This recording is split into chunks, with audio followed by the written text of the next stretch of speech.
Good afternoon, welcome. Thank you for being here.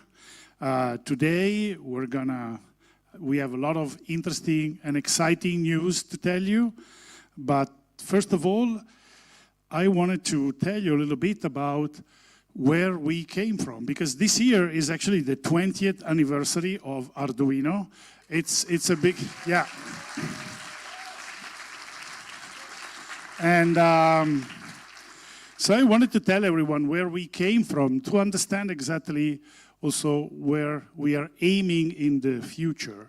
So this is the Interaction Design Institute Ivrea. It was the first master's program in interaction design in Italy, and it was housed in this building in the town of Ivrea, which used to be the research and development for a company called Olivetti, which has been massively influential in industry, technology, design. And so that's when I was teaching there, my objective was to tell students that were very, very smart, teach them how to build with electronics without having a lot of experience or zero experience in electronics and software. So the objective there was really to figure out ways where people with a lot of ideas and no experience can use electronics as a creative medium. And after that, this is the people that I met in time over there. So David Quartiers, who is in the audience somewhere. Quartiers, where are you? So David is a professor at the University of Malmö in Sweden, and but he also organized these amazing karaokes in the school, so we could, that's how we started to talk about how to innovate the world of electronics, starting from the karaoke. And then Tomaigo is a professor at NYU, and David was one of our students, who also had an academic career at the MIT. So the four of us, we discussed a lot about how do we create tools that simplify technology and put it in the hands of everyone. And so there was a lot of inspiration for the work that we did. So I've selected these three. The one in the middle is a diagram by one of my mentors, Bill Verplank, who was a professor at Stanford. And he drew this diagram of what interaction design is. And you notice there is a human being in the middle. This idea that whenever you design with technology, the person is in the middle is really the difference. So Arduino is an electronics innovation that started off in a design school. So that's a different way of looking at this. The object on the left is the kit that I used when I was 7 years old to learn about electronics. And obviously when we were working on Arduino, I thought, you know, if a 7-year-old with zero knowledge can build a working electronic circuit, there is a way that we can use design to make tools that make technology available to anyone. And obviously the other reference is Olivetti. Probably the first company in the world to apply design to everything, to buildings, products, posters, whatever. Huge inspiration. Also, you know, we were in the town where Olivetti was born, so that was another important inspiration for us. And, you know, one of the things that we also worked on is if we are trying to do something different, to teach something in a different way, we have to get together different new ways of teaching, but also acquire different ways of teaching. For example, that's a picture of me with a lot more hair than now, trying to, you know, do this project-based learning by doing. All this innovation, not only in the electronics, but also in the way you teach, gave us, this is going to magically appear, boom, the Arduino Uno, which was the platform where all our effort kind of came together, and it became a tool that has been manufactured in millions of units, that has been used by people all over the world. And I just want to show you a graph. This is the amount of downloads of the Arduino IDE in the last 12 months. The Arduino IDE is the software that somebody would download for free to program their hardware. And you can see the number is incredible. It's 36.7 million downloads in a year. It's more than 3.5 million people just in the US, which means 1% of the population. but it's, as one of my colleagues said, it's one person every 200 in the world probably downloaded the IDE.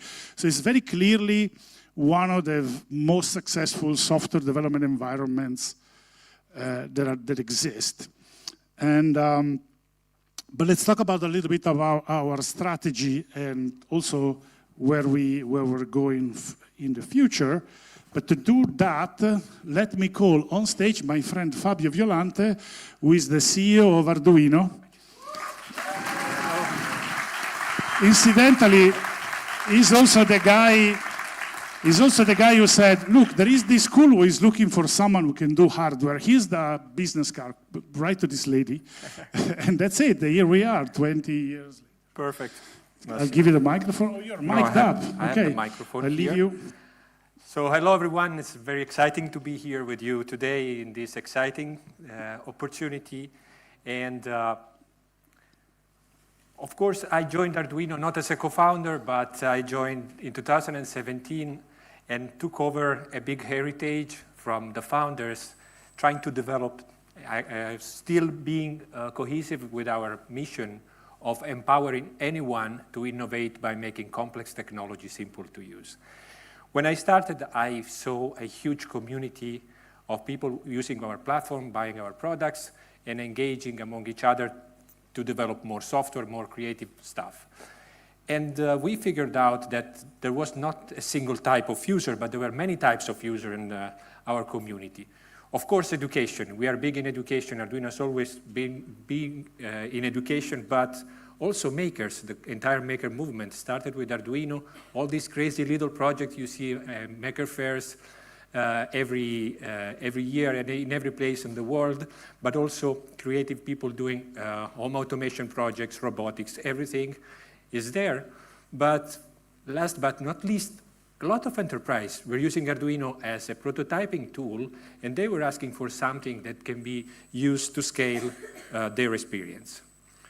From there, we developed a strategy, for example, in the pro space, about 4 years ago, to help those customers that were using Arduino and learning Arduino in multiple different ways, from education, from their maker experience in their home projects, or even in their companies, to have professional tools. And we created a product line made of 3 main components: intelligent sensing, system of modules, and also finished product.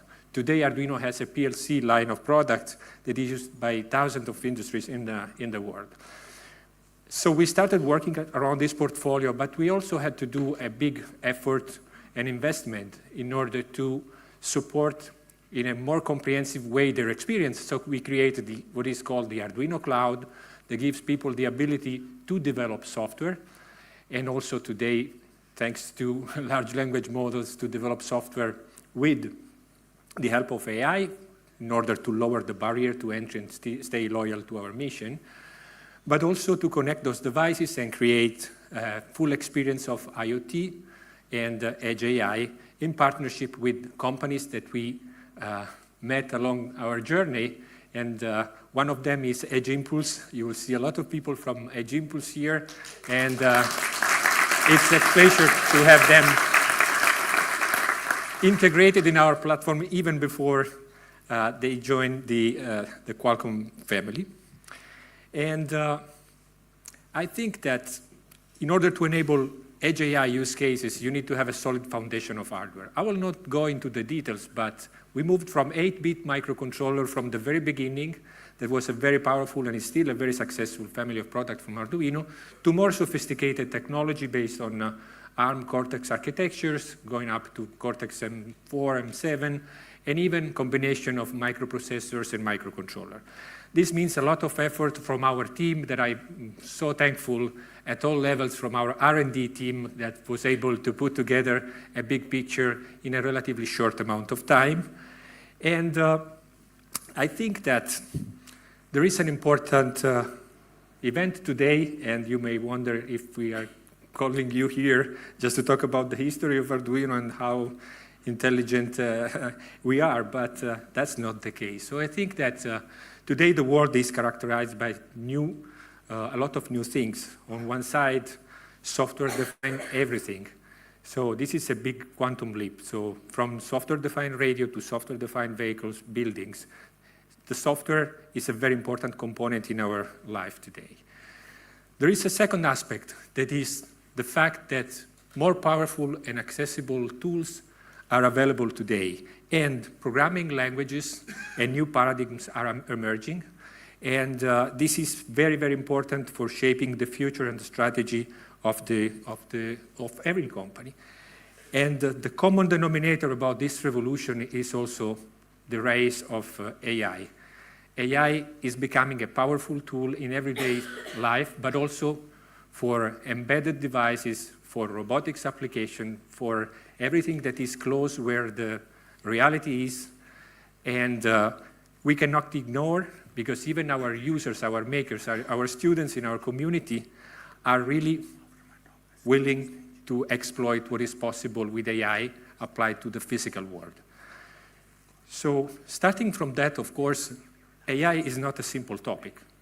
It requires basically a lot of effort, and what we believe in Arduino is a way to make everything simple is to remain open, accessible, and more importantly, as Massimo was saying, human-centric. Arduino is a human-centric technology company. And we are we try to stick very well to this principle in everything we do. And today you're here for a reason. And the reason is here. I'm very proud to announce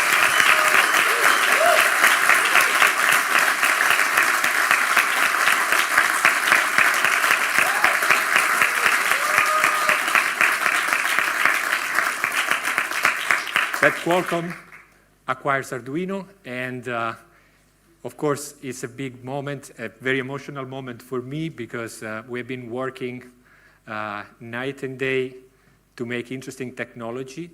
But better than me describing what is partnership with Qualcomm and what this does mean for the entire world and the future of our community, I would call on stage our friend Nakul Dugal, that has one of the most complicated titles in the industry, Group General Manager of Automation, Industrial and Embedded IoT. So basically, complicated name, Nakul, welcome on stage. This next slide.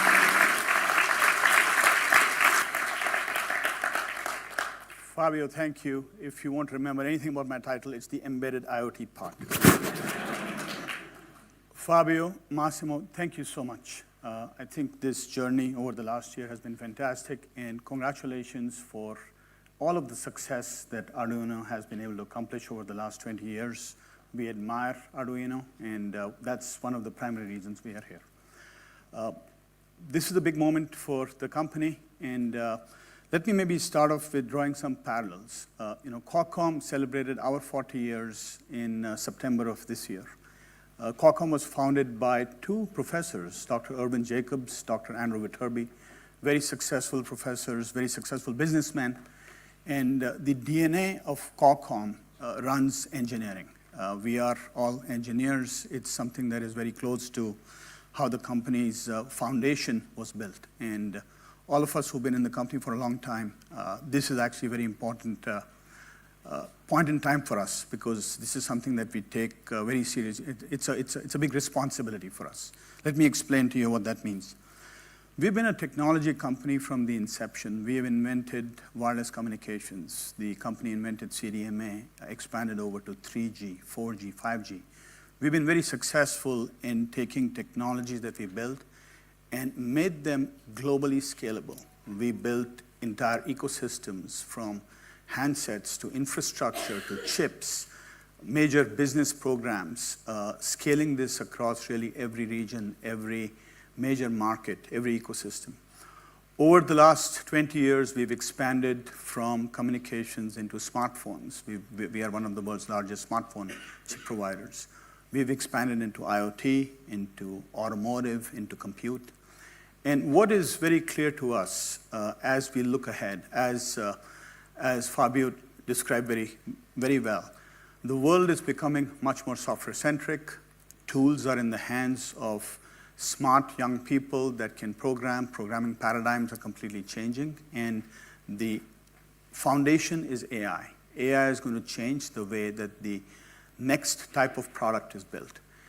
We see this. This is something that we believe is upon us. It is really happening right now. And over the next 5 to 10 years, we will see a tremendous amount of opportunity in terms of how this world is going to look.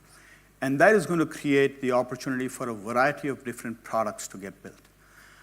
Our job is to make sure that we enable, at scale, the technology, the products, the intellectual capabilities that are needed for every developer to be able to build products at scale. The 33 million developers that Arduino has, the 35 million downloads that are happening every year, that to us shows that there is a tremendous amount of hunger to be able to get access to best-in-class technology, and that is one of the primary reasons why we felt this merger with Arduino was going to be very valuable for both the Arduino ecosystem and for Qualcomm. For the Arduino ecosystem, what does this mean?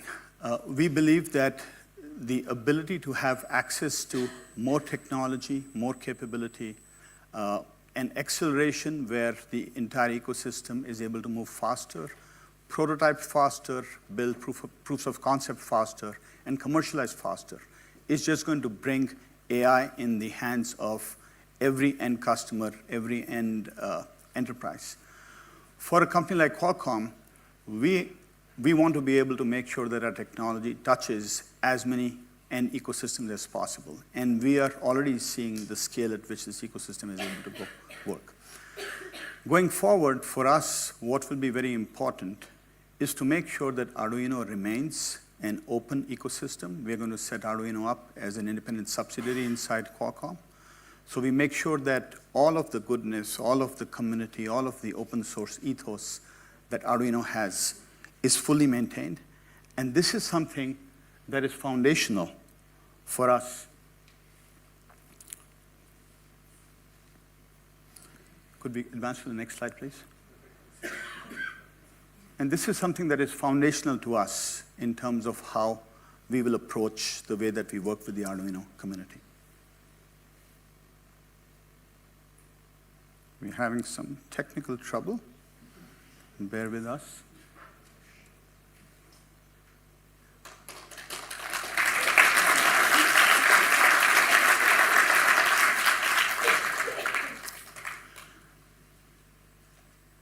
The ability for us to be able to bring everything that we do at scale at Qualcomm, and we build a tremendous amount of technology that touches every single ecosystem, a variety of different products. Our goal is to be able to bring this over into the Arduino ecosystem and do this in a way that is compliant with, that meets the criteria, that meets the ways of working of the open community that Arduino has built. I'm also very proud to share today that because of the tremendous amount of work done by both teams over the last 9 months, not only are we announcing the acquisition of Arduino, but we are also announcing our first joint product, the Arduino Uno Q.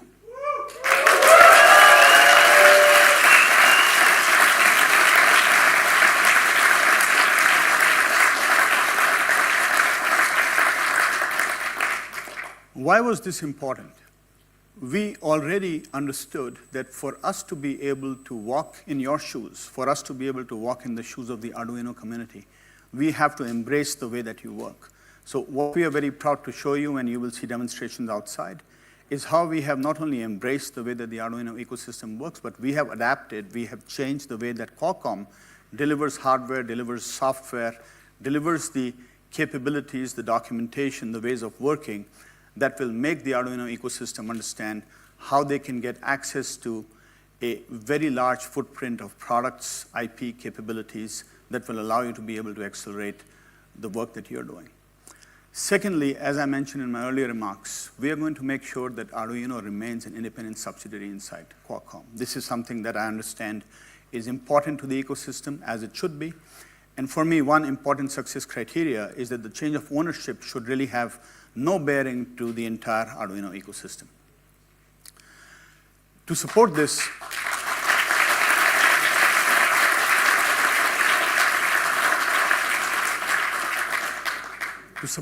we will continue to support all of the multiple silicon vendors, silicon partners that Arduino works with, and that is one of the primary reasons why Arduino will remain an independent subsidiary. And by the way, this is very consistent with the recent acquisition of Edge Impulse that we did about 6 months ago. Edge Impulse has been a partner to Arduino, and Edge Impulse operates also as an independent subsidiary inside Qualcomm.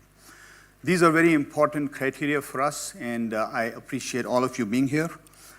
And I will need help to advance the slides again. Little technical glitch. We need just Okay. The streaming people are saying there's an issue. So we have 1 minute. Okay. Do we need to rewind or?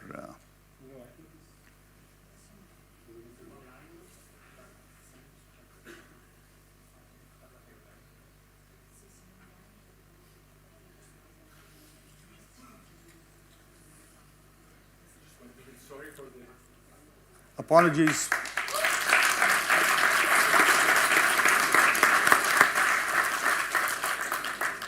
We have a technical glitch in the streaming, so apologies. Appreciate your patience.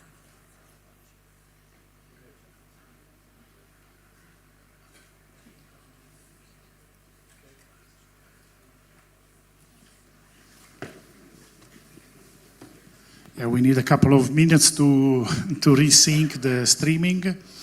Don't know exactly what happened, but you see the main problem is that the phone that you're holding is not running on a Qualcomm processor. So I think that is the main problem. We can fix that. So now fixing it, it's going to take a couple of minutes, but maybe one of the things that I wanted to start chatting about is that since this has been quite a long process, and also the two of you that were the two that were more involved in making it happen, it'd be cool to kind of explain a little bit how this thing happened, and because it's a process that lasted more than 9 months. I mean, 9 months is the part that was really kind of working really hard on the deal, but before, you know.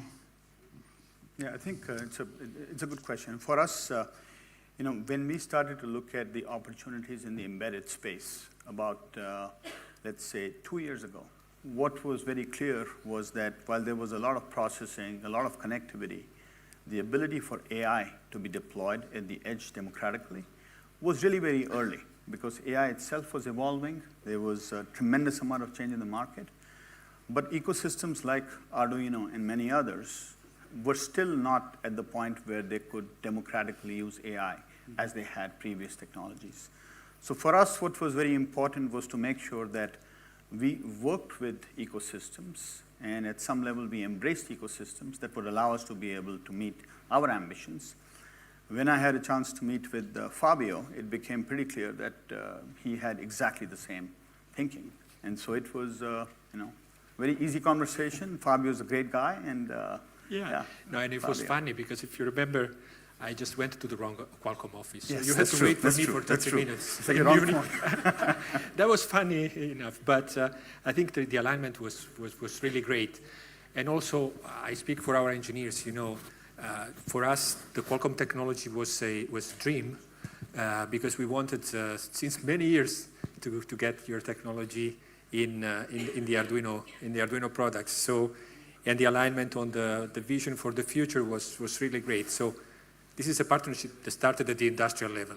So I think that was a continuous synchronization of thinking, getting to know each other way more in depth. So that was fantastic experience with all your team at Qualcomm, all the engineers, all product managers. So you have many people, but it was very fantastic experience. I think we have a video that they want to show. So it says there, get off the stage. So Okay. Thank you very much.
So since we had a glitch in the live stream, I will repeat this slide.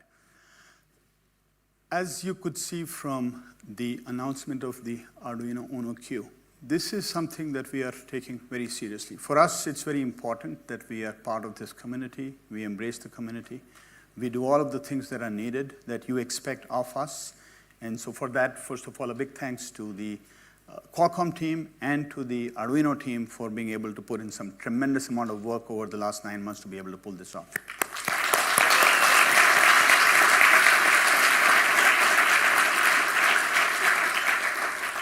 Look, I think for us, the industrial logic for why an acquisition of Arduino makes sense. First of all, we build a tremendous amount of technology across our portfolios, and we wish to make sure that this technology is available in the hands of every developer that is out there. As I mentioned earlier, we believe that there is a tremendous amount of opportunity with Edge AI. The types of products that will be relevant to us in the future, given the scale at which AI is evolving, are not things we can imagine. This isn't something that there is a template for. We believe that these products will be coming through the creativity and the imagination of developers, all of you, and the Arduino community. And so for us, it's very important to make sure that we arm you with all of the capability, all of the accelerators that are needed, such that you can prototype faster, build proofs of concept, and commercialize faster. For us, it is also very important that we cherish and we support the open source ethos that is the foundation of the Arduino ecosystem. And so from that perspective, Arduino will remain an independent subsidiary within Qualcomm. It will continue to support multiple silicon partners as it has. And this is, by the way, no different than what we have done with the recent acquisition of Edge Impulse about 6 months ago. Edge Impulse also has been a partner to Arduino, first of all, but exists as an independent subsidiary supporting multiple silicon partners. So with that, I will turn it over to the product team, to my friend Marcello. And again, thank you very much. We are really excited about what's to come.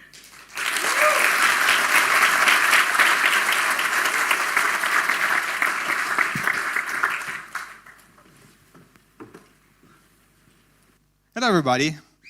Hello. Hello. Hoping that the slide deck is actually following us, which it doesn't seem to work. Huh? We're still gonna plow through and talk to you a little bit about the product. So if we're going to the next slide. Awesome. No, next slide. Okay, so from Massimo and Fabio, you heard about the last 20 years of Arduino, and it all started with the Arduino Uno R3, with a tiny 8-bit microcontroller, and then it evolved over the year and riding on the massive popularity of the Arduino IDE and the developer ecosystem that it really built and grew over the years with the release of the 32-bit Uno R4 in 2022. Now, in 2025, thanks with the partnership with Qualcomm and a great work that the combined engineering teams, have been doing together, we are really, ready to take it to the next level, introducing, the Uno Q, which is the most capable Arduino Uno ever.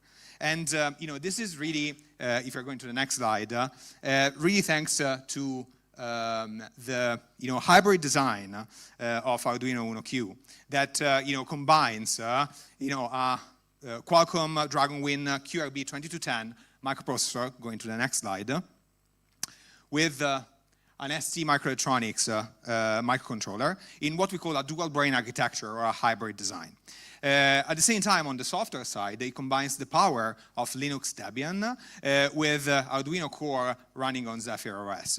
And everything together actually features a major new software that we are releasing today along with the Uno Q, which is the Arduino App Lab, a revolutionary developer experience that is bringing together Sketches, the traditional way of developing on Arduino boards, Python and AI models in order to bring a cohesive developer experience that in order to make this type of development as easy as it has ever been.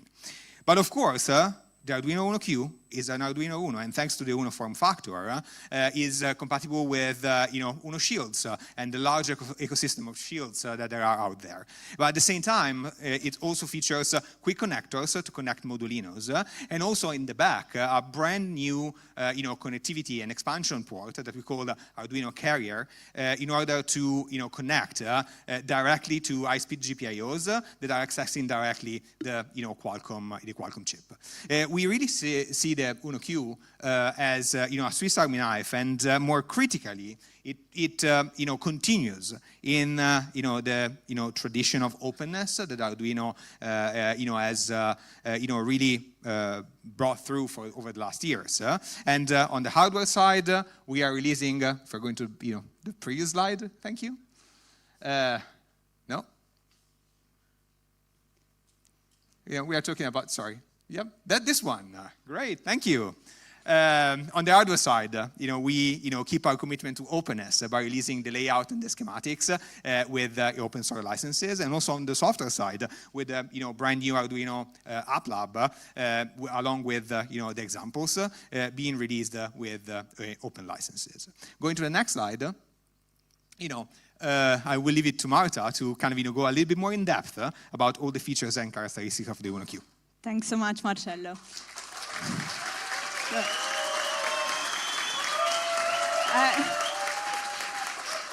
So I guess we are all super excited to learn more about this product, right?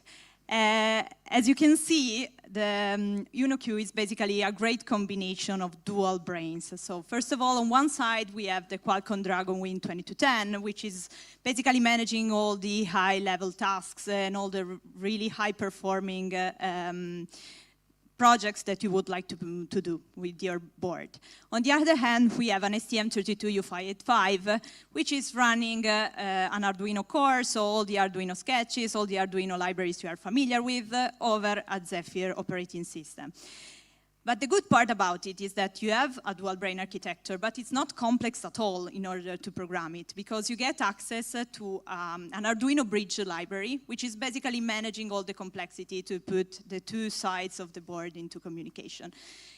And not only that, for the Uno Q, we provided also this new development experience through the Arduino App Lab. And inside App Lab, you get access to all the capabilities in order to develop Python scripts, if you are familiar with Python, Arduino sketches, and even, of course, AI model, that is the things that are most interesting for all the users at the moment. So if we move to the next slide, please. Let's deep dive a bit more on the hardware capabilities. So we already mentioned the processor, the microcontroller, but beyond that, what we provide with the Uno Q is, of course, the RAM, and the RAM is coming in two variants, so 2 GB and 4 GB, and embedded storage, which is something completely special for this board. So whenever you purchase it, you will get access to 16 GB memory or 32 GB memory, depending on your project needs. In addition to that, of course, we want our projects to be fully connected. So we are going to deliver also a dual-band Wi-Fi and Bluetooth 5.1, so you can really develop connected projects that are suited for your needs.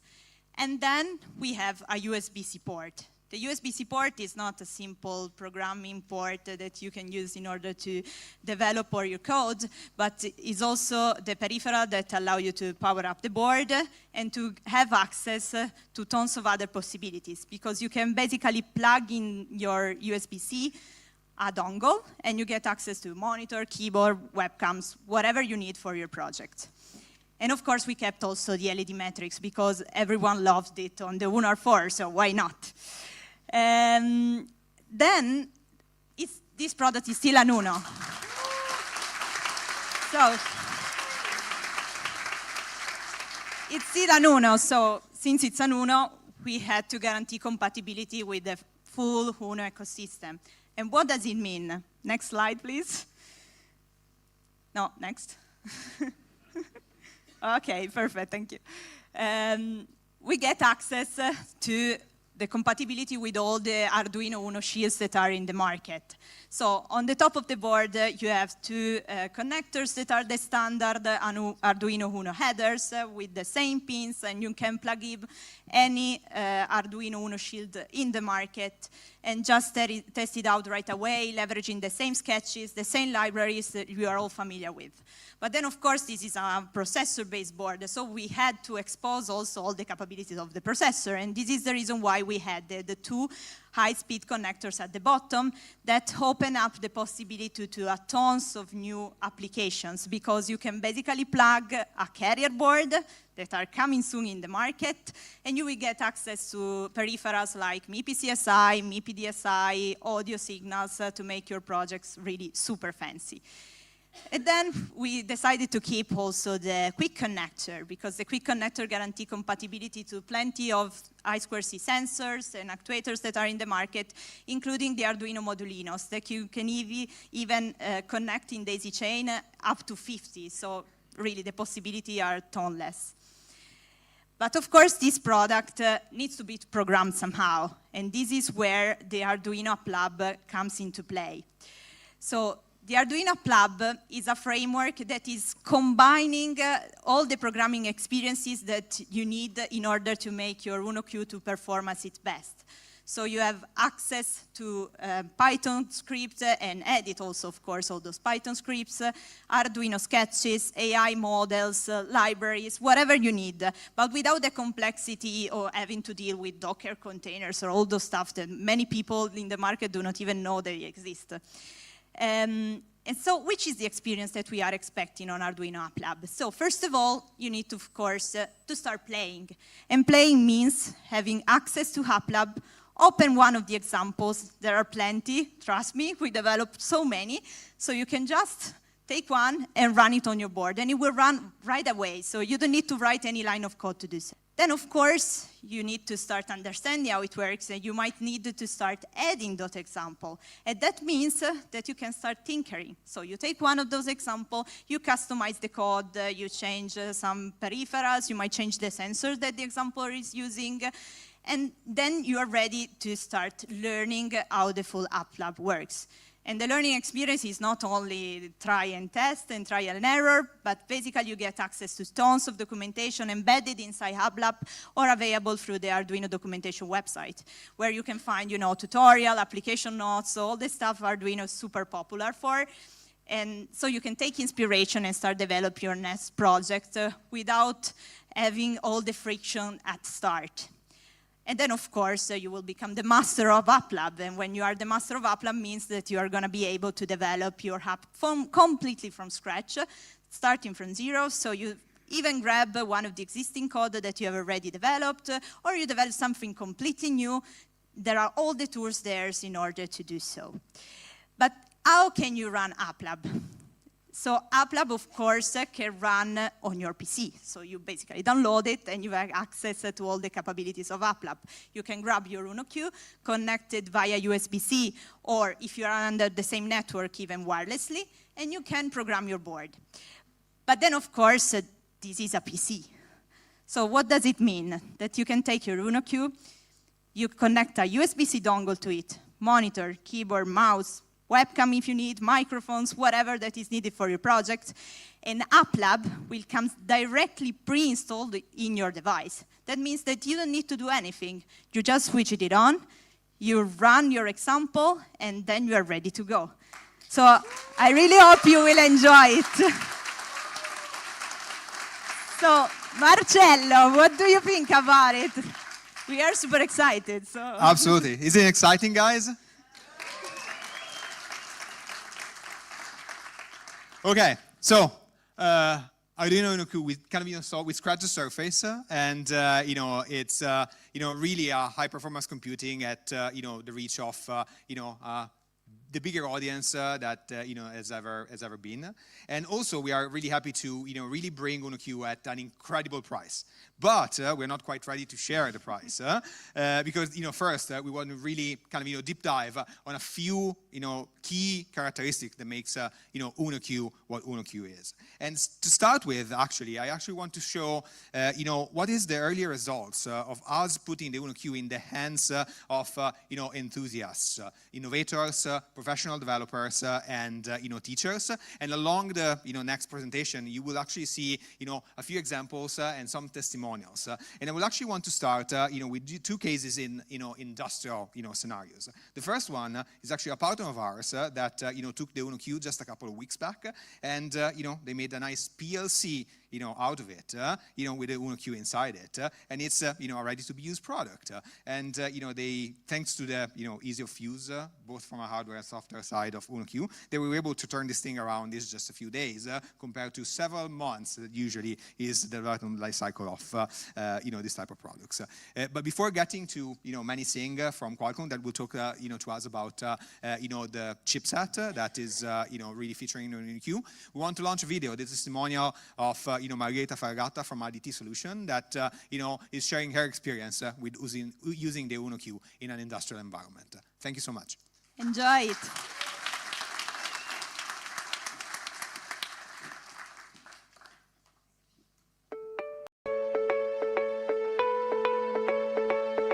Hello, everyone, and thank you for joining us today. I'm Margherita, I'm CEO at IDT, a benefit corporation based in Turin that was founded in 2016 with a very clear mission. We update standards thinking out of the box. We started out with the idea of bringing open source hardware and software technologies into the world of industrial automation. Today, we're a team of 30 people, and we focus on providing end-to-end solutions to our clients with a vendor-neutral open standards approach. We're not tied to anyone's platform, which allows us to build solutions that are more agile, cost-effective, and customer-centric. Our relationship with Arduino goes back years. In 2016, we started out using Arduino products for small industrial applications like Pocoyoke systems, when open-source hardware was still untested for the industry. And I'm proud to say that nowadays, this automation still runs 24/7 in an automotive plant. What you'll see in our demo today is an industrial-ready application, a smart fixture actually, performing quality and presence checks on an automotive interior plastic component. What we missed in this type of fixture that we designed, apart from having a lightweight, stackable application powered by a piece of hardware that could be both reduced in size and costs, was the option to have a simple HMI for the operator and for traceability purposes that could run on the same system without integrating additional hardware, as well as the possibility of using different vision systems and different cameras for quality checks. That's why we needed an operating system, and that's when the UNO-Q came in. The robot, with a camera on the wrist, checks the presence and correct positioning of the plastic clips on the component placed and fixed onto the jig. All sensors and actuators are controlled by the UNO-Q, which has both the controls program running and the user interface running, with also the machine vision software integration. All of this on the same board. All the electronics are placed on top of the fixture, while the cobot is on the side, and the handles make the system super easy to be moved around. With the UNO-Q, Arduino is giving us exactly what we need. Not only indeed it has a microcontroller, but also a microprocessor with an integrated GPU optimized for AI purposes. A simple board to do everything you need on a small automation. For us at IDT, it's not just new hardware, it's a new way to bring open innovation to the factory floor, faster and with fewer compromises. We're proud to stand alongside Arduino in this journey, and we can't wait to see what the community will build next. Thank you.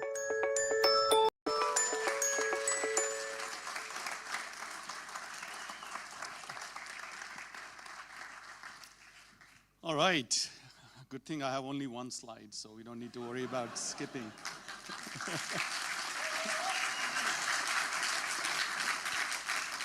So let's talk about QRB 2210.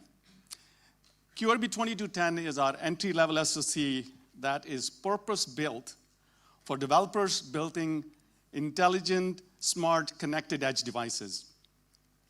It brings together low-power, heterogeneous compute, integrated connectivity, and all the ability to run AI workloads, all in a compact and cost-effective package. What makes QRB 2210 is special is that it's not just for prototyping.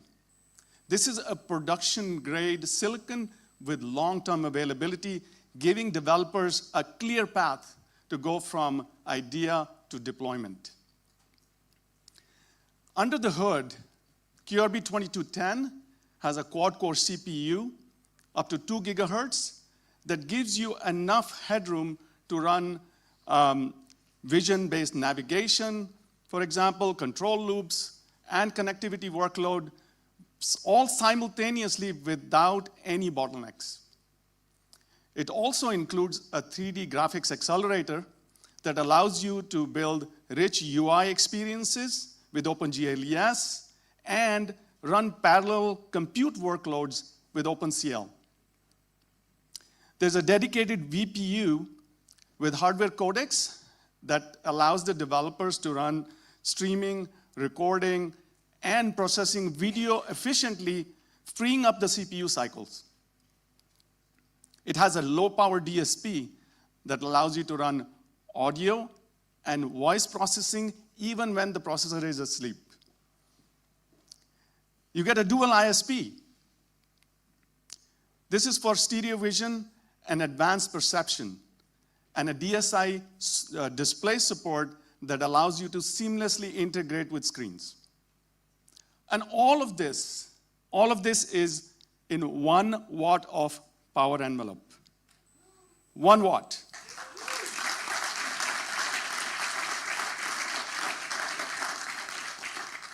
This power envelope enables fanless battery-powered device without any power or thermal constraints.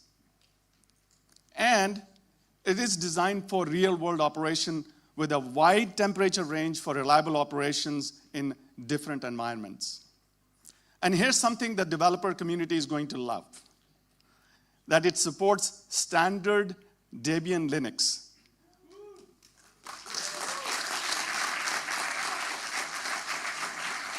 This is first for Qualcomm, so a huge evolution in how we will serve the developer community going forward. So standard Debian Linux that is stable, open, and is community maintained. Now the QRB 2210, it also provides seamless connectivity that is power and performance optimized. And finally, it runs all sorts of AI workloads from vision to audio to time series with light RT on CPU and GPU without needing an external accelerator. So that's huge. So in summary, QRB 2010 is a small but a mighty SoC that enables developers to build connected, intelligent, and production-ready devices, and with the openness and flexibility of Linux. And we cannot wait to see what you will build next with Uno Q. At this point of time, I want to invite Loic on the stage to talk about Linux enablement. Loic.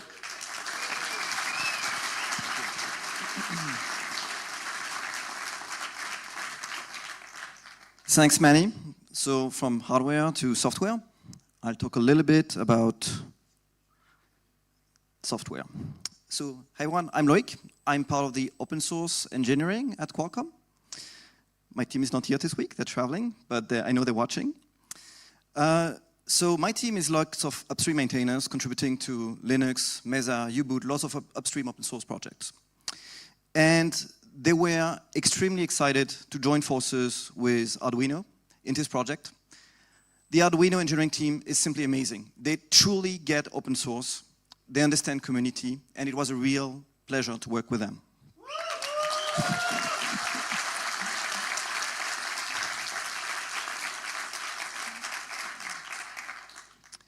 And they're great at design too. So when they took Debian and they created their own user experience based on Debian, they created this super simple desktop you can use as an SBC, or this elegant Arduino IDE you can plug directly to the board to work and create your own applications. So it is plain Debian, it is Debian XFCE, it's a very simple take on Debian, and you basically get what you expect, a simple Debian experience. But I want to talk about two very specific angles which are new for Qualcomm that we took in this project. The first one is upstream first. So what does upstream first mean? Usually when you create a product, you start from a particular version of the software. Let's say Linux kernel, or some bootloader libraries, whatever you start from. And then you have to fix things, you have to change things, you have to add features. And as you do that, you add patch after patch after patch, and you diverge from upstream. So one completely new thing for Qualcomm that we did in this project was to work using the very latest upstream software. We kept rebasing to the latest kernel, to the latest software releases of all the components we're integrating. We're tracking Debian Trixie as a rolling release before it was released this year. And that allowed us to upstream our patches progressively. And what it means is that there is close to no delta between what's shipping on the Uno queue and upstream software. Why is upstream first so important? Because it allows people that are going to create product, that have to innovate on top of what we did. They're going to have a sane base with very little vendor patches to worry about. They can create easily. And it's also a sign of quality. Getting the patches accepted upstream means that you're actually passing the reviews, that you're raising the bar of your software to be acceptable upstream. And it's also a proof of long-term availability, of sustainability of the software. The next kernel, the next version of Mesa, the next version of the bootloader, of like any of the user space software you're using, will still support your hardware. And that's really, really important for people building product, for people creating software and hardware, so that they can trust that they can build a long-term solution based on this board. The other kind of like unique thing, both for Qualcomm and for Arduino, was the choice of Debian. So why Debian? This is the first board you can get with Debian preloaded, both from Arduino and from Qualcomm. I'm really excited about Debian shipping on this hardware. But why Debian, right? Like Qualcomm is excellent at delivering Android. Qualcomm is doing Yocto in Qualcomm Linux for years now. So why ship Debian? Why this kind of like new operating system? Well, Debian is a very respected operating system. Arduino is 20 years. Qualcomm is 40 years. Debian is 32 years. It's really a big longevity for a Linux operating system in these years. But what Debian brings, it's not just like 30,000 packages. It's not just like, apt install like any software and you can do whatever you want. What Debian brings is really this developer comfort that people expect. And here I'm taking like a random data point. Some people might say the Eclipse IoT survey is maybe a little bit biased towards like people using Raspberry Pi or something. But if you look at what people are running, yes, they are using Yocto, but actually the top 3 operating systems that people decide that they want to work with are Debian, Ubuntu, and Raspbian. So all deb-based operating systems. And so we want to tap into the finger reflexes of these developers and allow them to use the environment that they're most comfortable with to create their own product. So when you go to production, you might actually switch to Yocto. You might use Foundries to do OTA. You might manage the updates through like a nice SaaS from Qualcomm to maintain your developer fleet or your production fleet of devices. But during development, you're most likely to use Debian. And the fact that we've upstreamed all the software and that Debian is possible is proof that any Linux is possible. If Debian is possible, so is any other Linux distro. And I can't wait to see what the community will build in terms of Linux distros on this board. Thanks.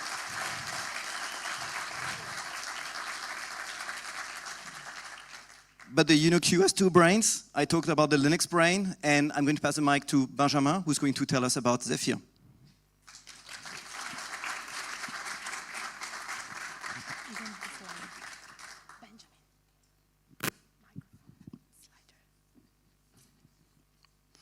All right, UnoQ being dual brain, so we're going to focus on the microcontroller side of the UnoQ. I'm Benjamin Cabé from the Zephyr project, and yeah, we're really excited about the partnership. Next slide, please. That'd be easier. Yeah, there we go. Zephyr, you've heard it mentioned a couple times already. For those who don't know, Zephyr RTOS is running basically in hundreds of millions of devices out there, all the way from Intel PCs, laptops, industrial machines, really small wearables, Bluetooth devices, medical healthcare. It's an open source operating system for microcontrollers. I guess you could say it's Linux for microcontrollers, right? And what people use Zephyr with is basically having a solution for not reinventing the wheel, right? The idea is that you want to build on a rock-solid foundation, which starts with a real-time operating system, a kernel, a scheduler that you can use to pack as much stuff as possible on your small, tiny microcontroller, which is exactly what you find on the UNO-Q, on the STM32 microcontroller there. And so the kernel provides all the basic scheduling services, and then there's an entire ecosystem of open source, hardware agnostic services and APIs for developers to, again, not reinvent the wheel.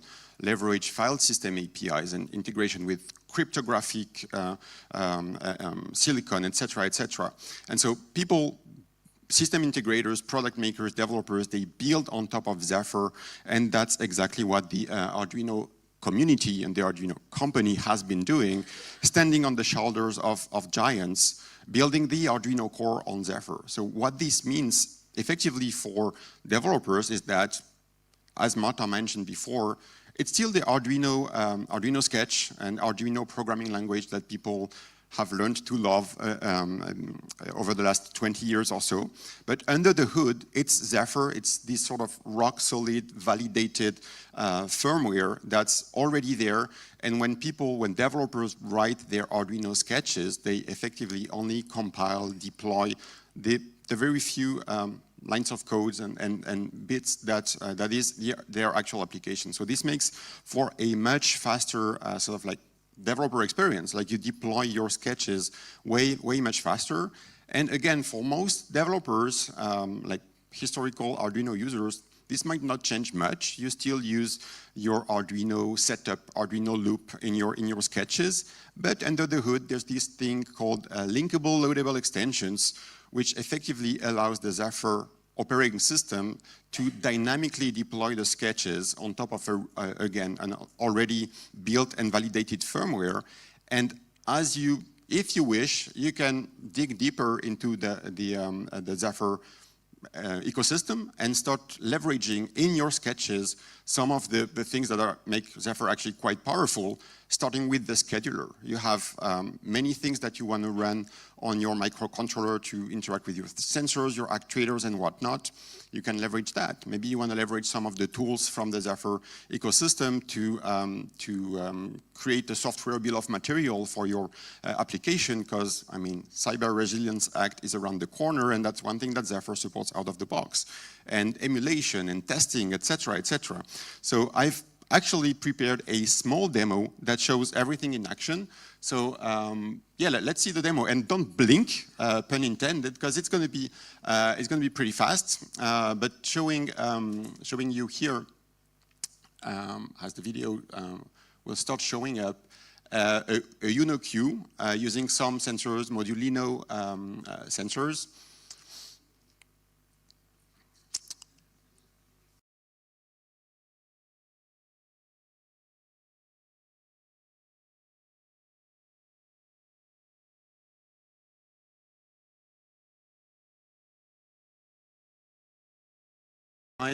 You can see the LEDs turning red because something bad is happening.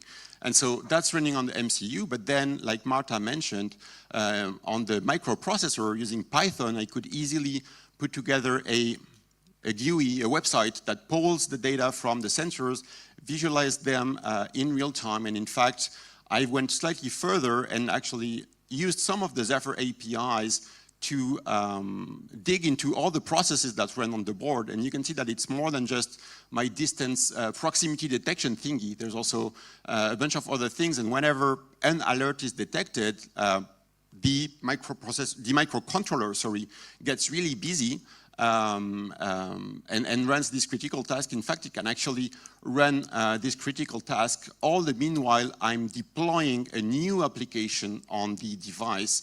And you can see here we are doing from think to blink and back to blink.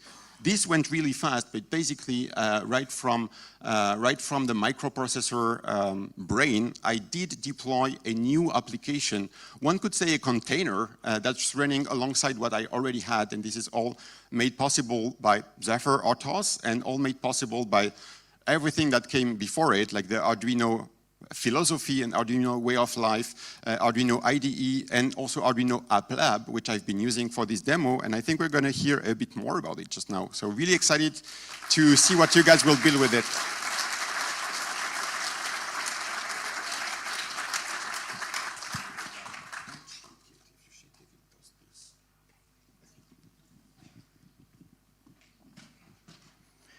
Hello everyone, nice to see so many people here in Torino. Museo Nazionale dell'Automobile, National Museum of Automobile, and so many other people connected online. So, in addition to the quality hardware that Arduino designs, manufactures, supports, and distributes globally, we provide many tools for our community. Among those, there is the Arduino IDE, where many of us began. Developers around the world just love it for its simplicity, open source spirit, and massive ecosystem of integrated libraries. It's where countless ideas started, from a simple LED blinking to some of the most inspiring projects of the last 2 decades. But technology never stands still. New tools require new challenges, require new tools, like switching slides, apparently. And so while the IDE remains the go-to solution for microcontroller programming, today we're making a giant leap forward. Arduino App Lab brings microcontroller, Linux, and AI together into one unified environment. It's designed for beginners, creators, professionals alike, and with App Lab, going from a simple sketch to advanced AI applications has never been easier. Thank you.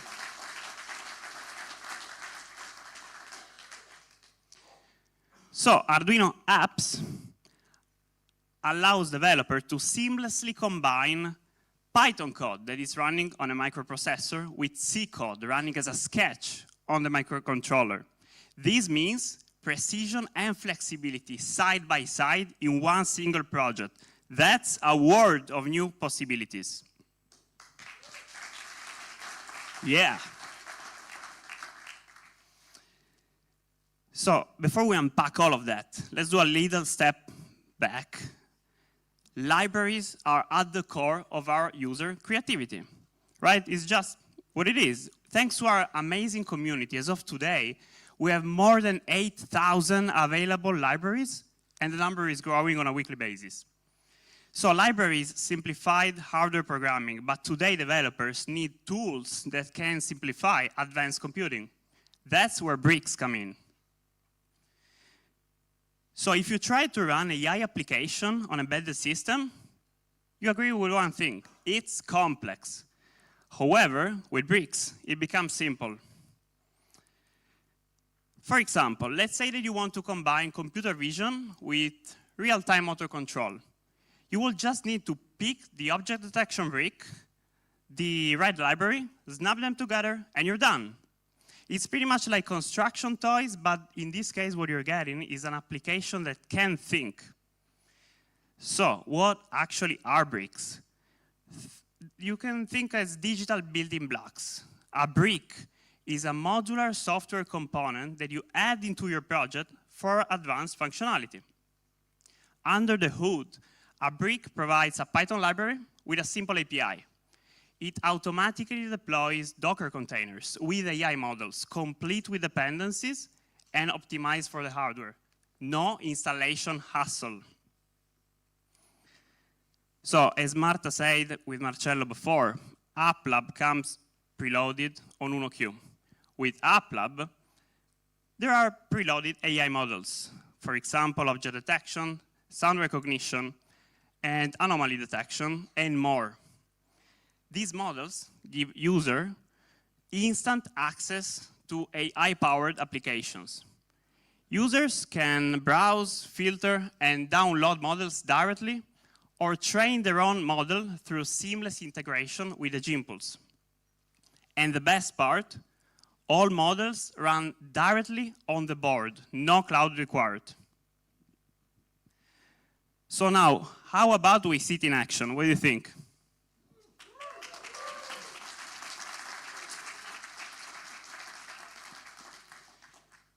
We selected inventors, educators, creators, makers, just a few, and we gave them some Uno cues.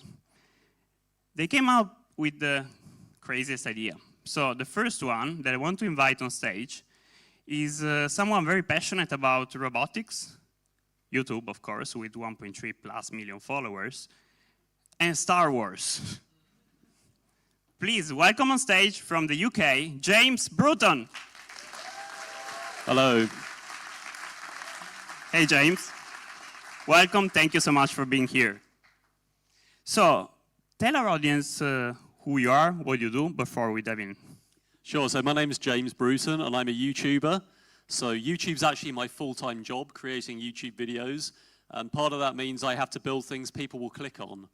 Otherwise, I won't have any money and I won't be able to do it. So, yeah, massive Star Wars fan. I built a Star Wars AT-AT, or AT-AT, however you want to say that I can ride on.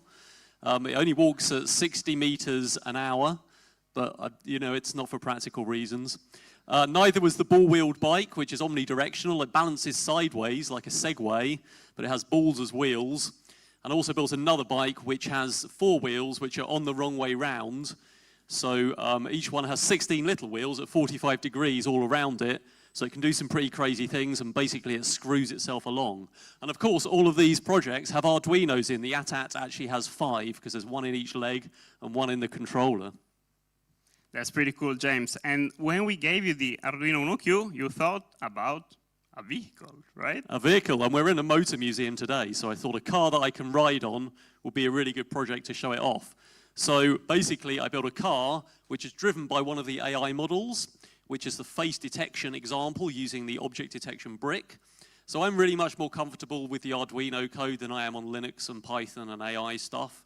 But it's really easy to just bring that brick in, bring the example in, and then get the code, or the variable in my Arduino code for the face detection bounding box, essentially. So just like an analog joystick, I've got a variable for moving left and right, and I've also got one for how big it is. So I had to filter out some of the background people if it does multiple detections. So if there's people in the background, we need to get rid of them if they're too small. So I did that just with an Arduino if statement that says if they're smaller than 100 pixels, ignore them. So that sort of processing is really easy to do. And all the familiar libraries are there in App Lab. So I use the servo library to drive the electronic speed controllers for the back wheels. And I'm also reading an analog pot on the steering column, and then using the PID library that already exists to close the loop and drive analog right to some motor drivers that drive 2 motors that control the electric steering. So basically, that was just Arduino code to me, something I do all the time, but driven by the face tracking AI model. That's super cool. Thank you, James. And it's here today, so there'll be a demo shortly. And if you're not here today, then there'll be a YouTube channel, video in my channel in about a week or 2 with the whole build using the Uno Q. And for the lucky people in the room, you can show to them right out there. Maybe let someone drive it? Too dangerous? Or maybe. You can definitely, I can disable the back wheels, which are 4 kilowatts of brushless motors. So you'll be able to sit on it and, you know, and lean and see the steering operating though. It works with anyone's face, not just mine. Thank you so much, James. Thank you.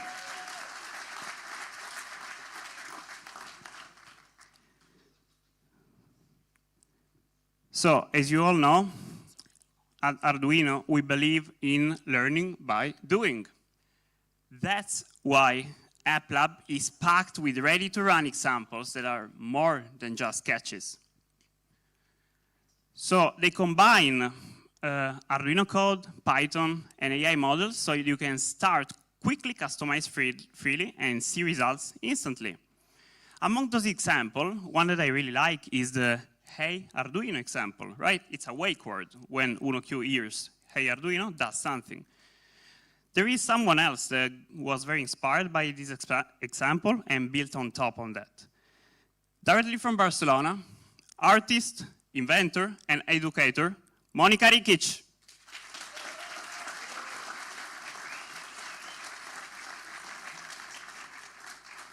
Ciao, Monica. Welcome. Thank you for being with us. Thank you very much. I'm very excited to be here in the presentation of this Arduino Q. And for me, well, as an artist, I create, well, all my practice is based in creating handmade electronics and weird robots in general.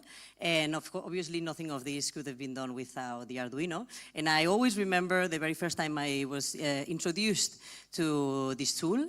And it was actually kind of like 20 years ago, more or less. So it was in the very beginning, and it was in the university. I was studying fine arts, and we had a teacher and said, hey, do you know what is this? Obviously, at the beginning for me, it was like, what is this all about? But now I try to transfer also this knowledge to my students in the master's program as I coordinate in Bau University in Barcelona, so I'm still on it.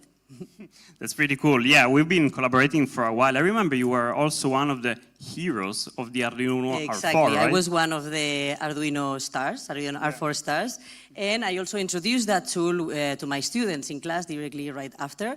And I have to say that it was a game changer because I really like to work with Uno. And this was Uno, but it also have all the Wi-Fi and other capabilities. And one example, for example, that you can see some of the images here in the video that is going to be looping. One of the examples, it's a project called Flora from a group of students that is actually an experimental game that it was awarded in a maze festival in Berlin. And it's actually an electronic garden that it has a lot of handmade creatures and other stuff that are interconnected with each other. And you plant a seed, and from planting that seed, you start a relationship and a story that you keep discovering thanks to this network connection of 4 Arduinos, different motors, and as I said, handmade stuff, which is kind of what I teach them. Nice. So, of course, you're wearing something interesting now, right? Which is connected to the Hey Arduino example I showed before. Exactly. I'm wearing this jacket that initially was created for a friend of mine that is called Gabri, that has a fashion brand called Rubert. And he wanted to create a collection inspired by surfers, and he told me if I could do flowers, like Hawaiian flowers that were robotic. So for this, when I was asked by you guys to do something with the Arduino Q, I was inspired by the speech detection, especially, and I started with the Hey Arduino example. So if I talk to my jacket and I say, Hey Arduino, it connects. Woo! But it's only a starting. It's only a starting point. I think that it has a lot of things to move forward, and I think that all this AI integration in the Arduino is going to be a game changer again. Thank you so much. Big applause for Monica. Thank you.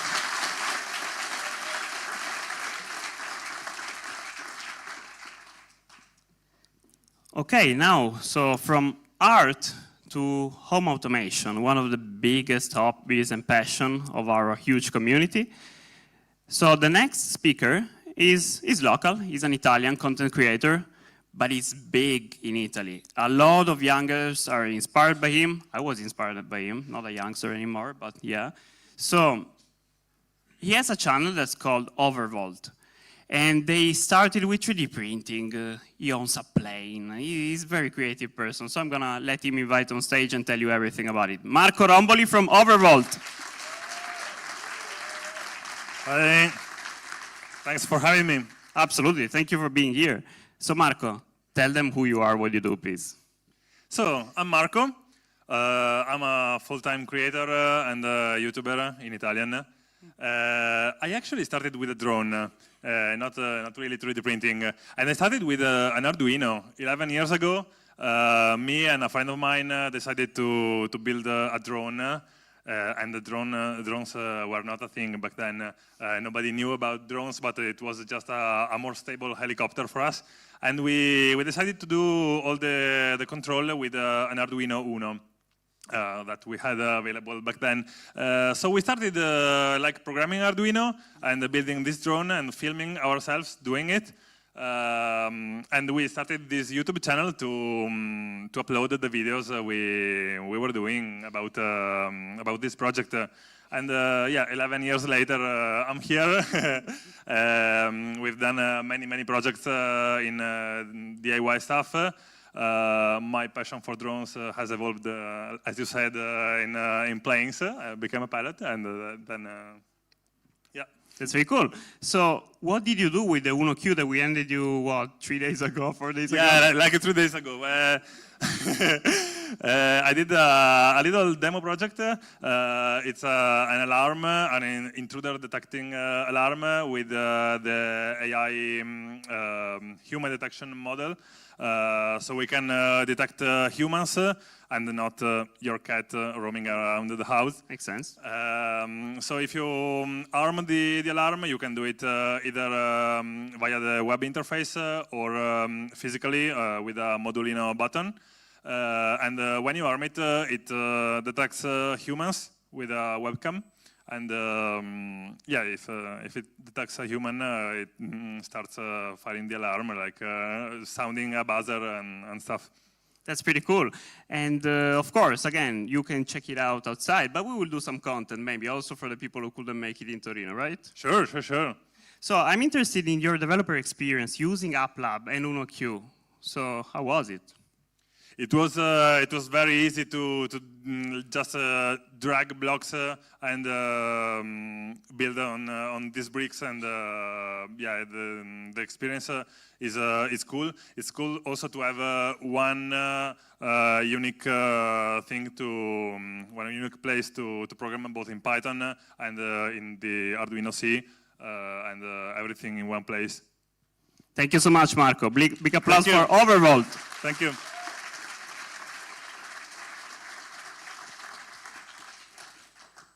So the last video from today, we're going to have so many more videos in the upcoming weeks and months because everybody is loving Arduino Uno Q. But in the meantime, there is a very famous content creator from the US, and well, he likes to make stuff. That's what his YouTube channel is called, I Like to Make Stuff. Check this video by Bob Claggett.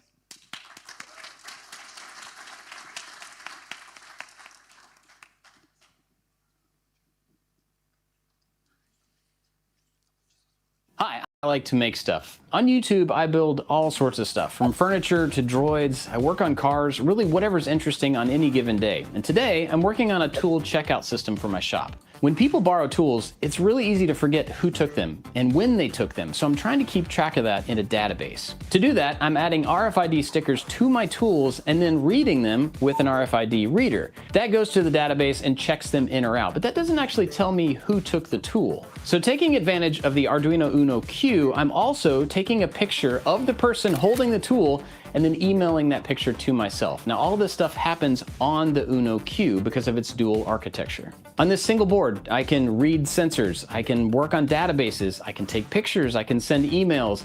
This thing is the best Arduino ever. Now, of course, I'm only about halfway done with this project. I still have a lot of work to do, but I'm looking forward to sharing it with you when it's finished.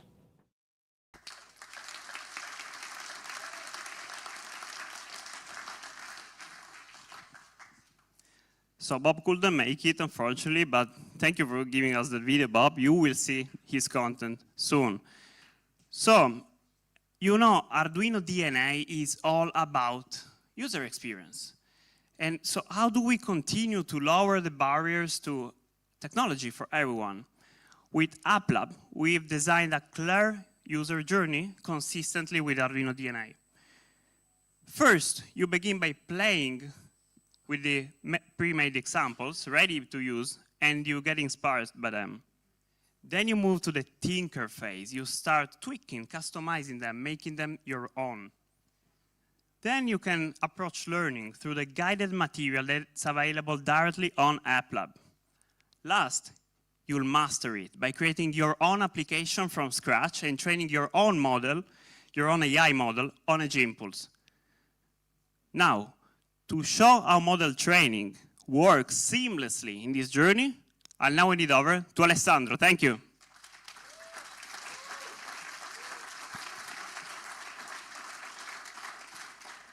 Woo! I'm so excited to be here.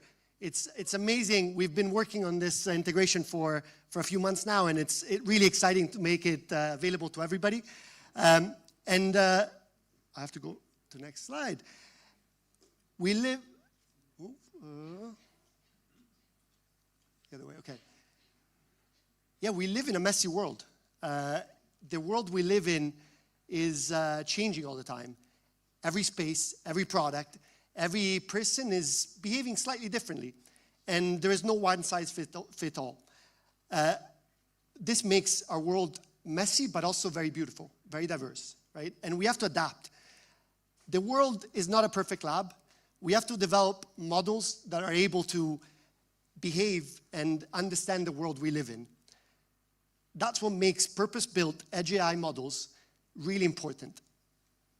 Because if your model was trained in perfect lighting, it might not work in the dark. If it was trained on someone's gesture, it might not work on yours. If it was trained on a factory floor that wasn't yours, it might not pick up the object that you're trying to develop. And so it's really important that we build these models that are made in a custom way to actually adapt to the world we live in. These variations are not limitations. They're the reason why we need to build these custom tailored edge AI models. Models that adapt to our world, not the other way around. And that's exactly where Edge Impulse comes in. We built Edge Impulse and integrated with Arduino to make the development of new models more simple, fast, and more accessible to everyone. With Edge Impulse, you can connect your Uno Q out of the box, collect real-world data, train and test your model, and deploy back to your device very quickly. No AI expertise, no complicated setup. Just collect data, design your model, test it, and deploy it back to device, and then rinse and repeat. It's an end-to-end workflow that anybody, even someone brand new to AI, can pick up and start using today.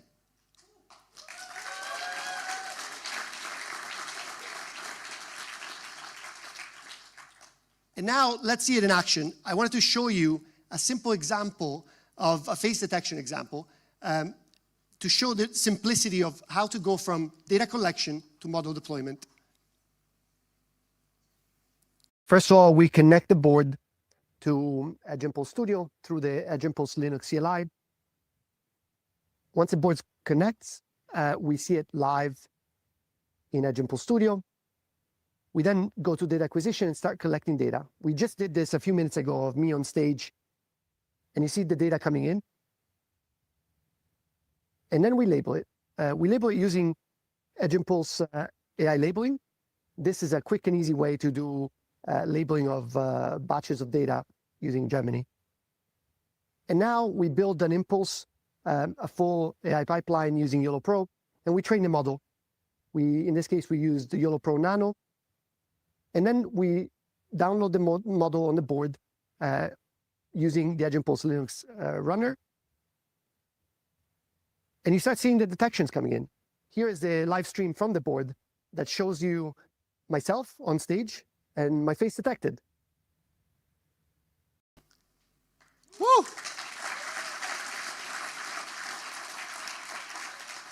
As you can see, this was actually developed a few minutes ago, right? So apologize for the quick demo, but it's really important that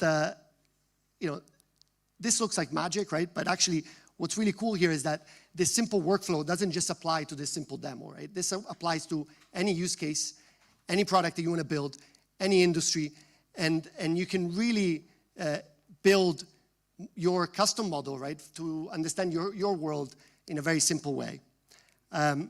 You can use Edge Impulse with any modality, video, audio, or sensors, to solve real problems on the edge, using your Uno Q today.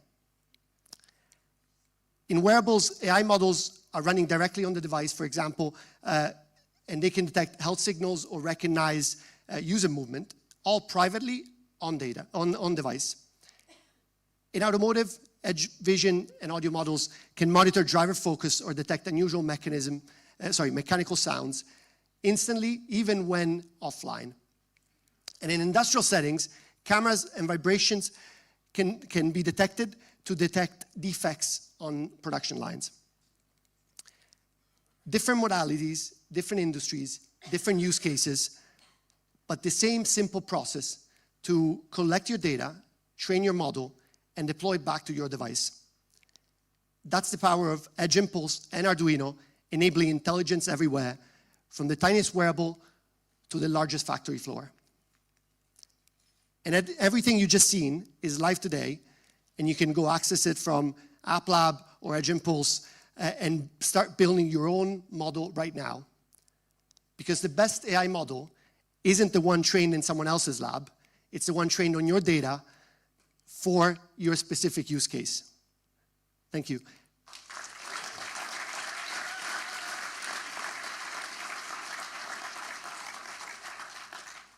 And now back to Marcello. Thank you, Alessandro. So, UnoQ, exciting, right? You know, I have to admit that even I, after kind of seeing UnoQ starting on the whiteboard and then becoming real, through the prototypes and the beta software, I'm amazed of seeing coming everything together today in the presentation and the demos. So, just to recap, dual brain architecture, right? Combining, for the first time, the power of, Linux with a QRB 2210 from Qualcomm and, the real-time power of the ST Microelectronics microcontroller. Linux Debian upstream and, the flexibility of, Zephyr OS, all brought together by the revolutionary experience of the Arduino App Lab. AI models ready to be, used or custom trained through Edge Impulse. The classic and iconic Uno shape, along with the new possibilities to connect Modulinos to the quick connector and new carrier connectors for access real time and fast GPIOs connected directly to the Linux subsystem. Connectivity that is built in with the Wi-Fi and Bluetooth as standard in every board, and of course, right, open source licenses for hardware and software to give the maximum freedom to build for every developer out there. So, what about UnoQ? UnoQ is going to be available in two different versions: an entry level with 2 GB of RAM and 16 GB of storage. That is going to be available to order today. And ready.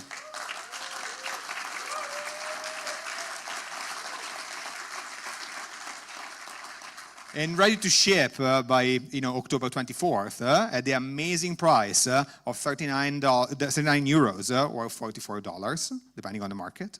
And then a 4 GB RAM version with 32 GB of RAM available to order later in November, and that will ship by the end of the year at the price of 53 euros or $59.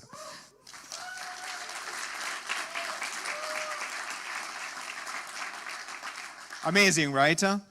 So Arduino UnoQ is going to be available globally through a network of global distributors that we partner with us. Of course, it's going to be available on the Arduino store. Pre-order will start today, but also from RS Components, from DigiKey, from Mouser, and from Robo in India. Now, before actually leaving you to a panel that with cool Massimo and Fabio that will talk about the next 20 years of Arduino. I want to leave you with a couple of videos, but also with our bottom line, which is what we would like you to think, and what we thought we have demonstrated today with Arduino UnoQ is quintessentially an Arduino, but it's also a computer. But more importantly, in the hand of amazing creators, but also everyday developers, is anything they want to be.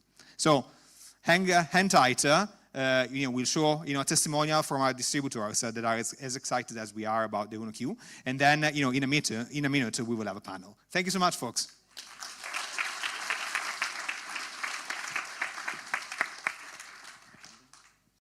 My name is Dave Doherty. I'm the CEO of DigiKey, and I'd like to congratulate the folks at Qualcomm and Arduino on their announced partnership in which Arduino is now part of the Qualcomm group. To me, this may be the most logical combination since the pairing of peanut butter and chocolate. In this case, it represents advanced AI and edge computing paired with Arduino's simplicity and global reach.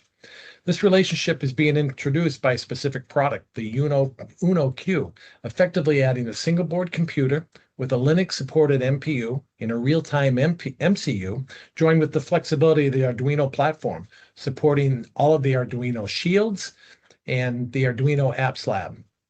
It's a privilege for us here at DigiKey to bring this product to market and to offer it to our customers to accelerate their journey to quickly move from concept to product to market.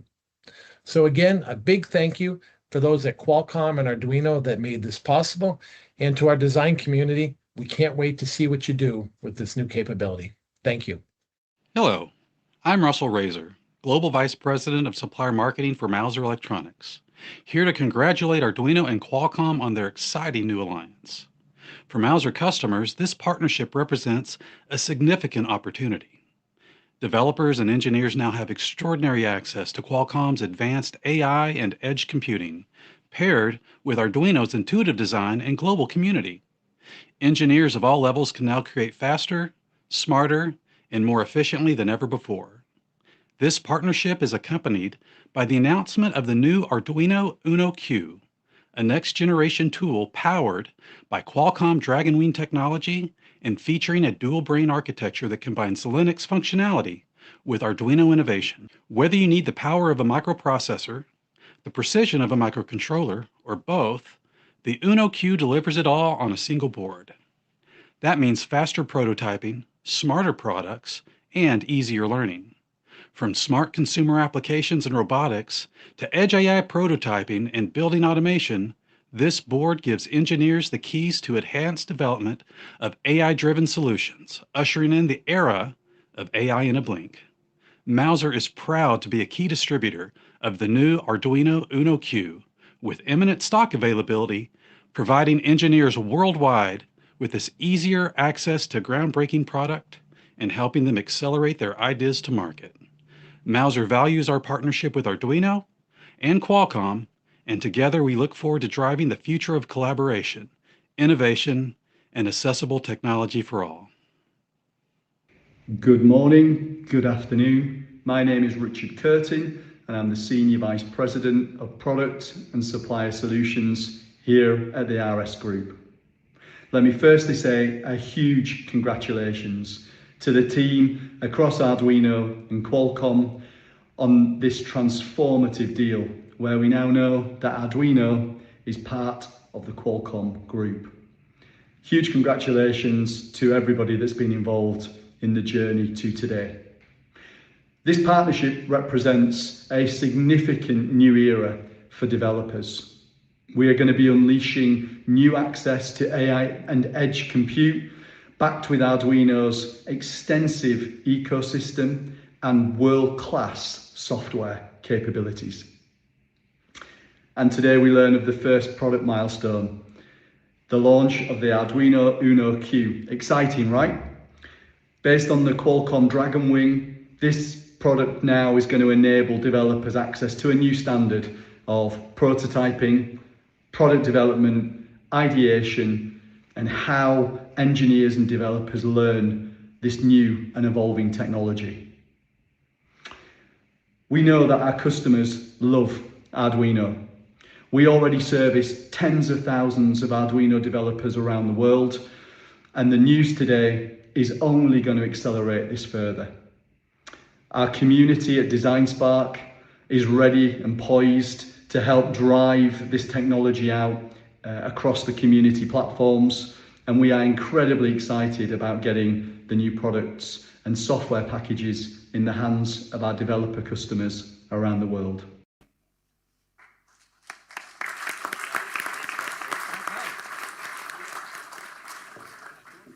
He's just wished me luck.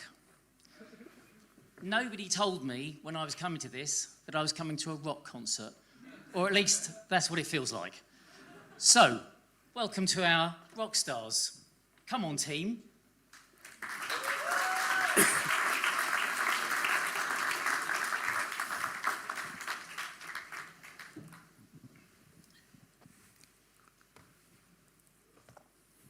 Should we relax and have some fun?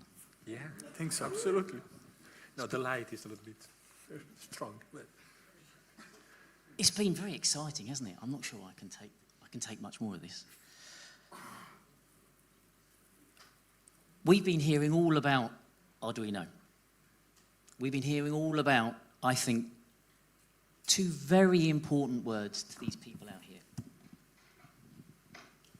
heritage and responsibility.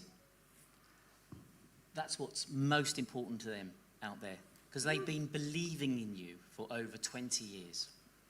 So what I think we should talk about is how you're going to continue to own that heritage and take that responsibility incredibly seriously moving forward with your new partner here. Yeah, thank you. Thank you again for everybody here and everybody who's watching on the live stream.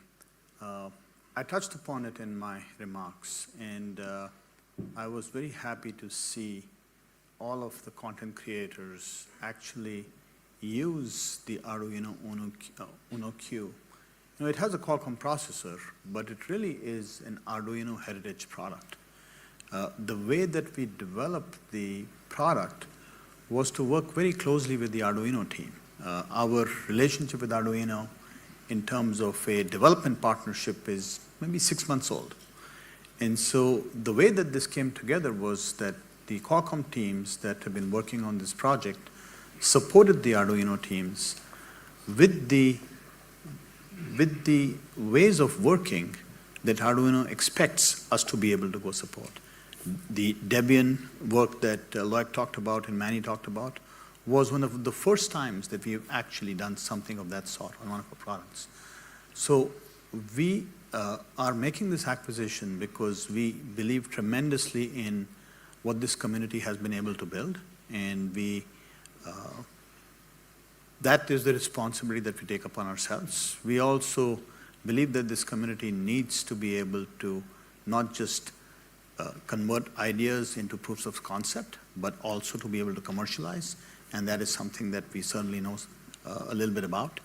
And that, I think, is what is going to help accelerate Arduino to the next level. Okay. So when you did your talk earlier on, I thought you used an amazing phrase, which I think we should go through in a little bit more detail and ask some questions of all three of you. So the phrase that you used was walking in their shoes, which I think is a very powerful phrase. So shall we just ask some questions now about what walking in their shoes actually means? Sure. And how you see that coming to life with this partnership and what the future holds. So let's take this responsibility very seriously. And let's understand really where Qualcomm, you've just given a little talk about where Qualcomm fits in with Arduino.